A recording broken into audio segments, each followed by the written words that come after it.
The cross stitch is used to put in labels and sometimes to hem garments. It is probably the most common stitch you will use in the costume shop. Thread a needle with a single thread of silamide and tie a knot in one end. The cross stitch is a back stitch, which means that you will work in one direction while your needle is always pointed in the opposing direction. Begin on the left side of the bottom edge. Push the needle from the back side of the fold about 1/8 of an inch in from the left edge and about 1/16 of an inch down from the inner edge. Pull the thread until the knot catches in the back. It should be between the fold and the front square. Move forward 3/8 of an inch and up to 1/16 inch above the edge of the fabric. Take a small prick. Pull until the thread is taut. Move forward 3/8 of an inch and down to 1/16 inch from the edge of the fold. Take a small prick just through the folded layer. Pull the thread until it is taut and flat. Be sure to keep the correct tension as you sew. Because it is a back stitch, it will be hard to tighten or loosen it later.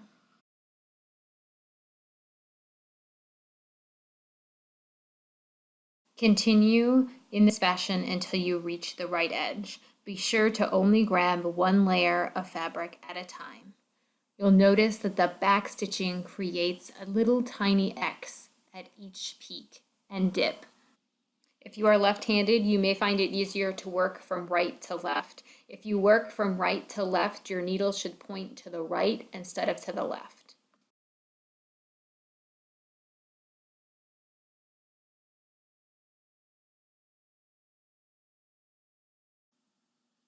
Because you are only sewing through one layer of fabric at a time, from the right side, only one row of tiny pricks should be visible.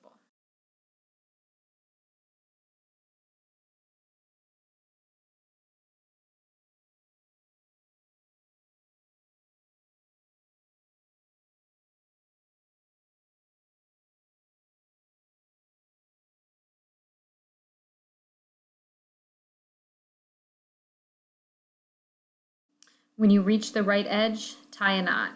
Make a circle with the thread, wrap the thread around the needle twice. Pull the thread until the needle is snug against the fabric. Place your thumb on the thread loops to hold it in place.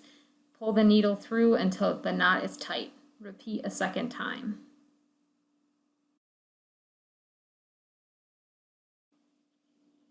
Push the needle under the first layer of fabric and come back up about 1/2 inch away. Clip your thread flush with the fabric. This prevents you from accidentally trimming off your knot.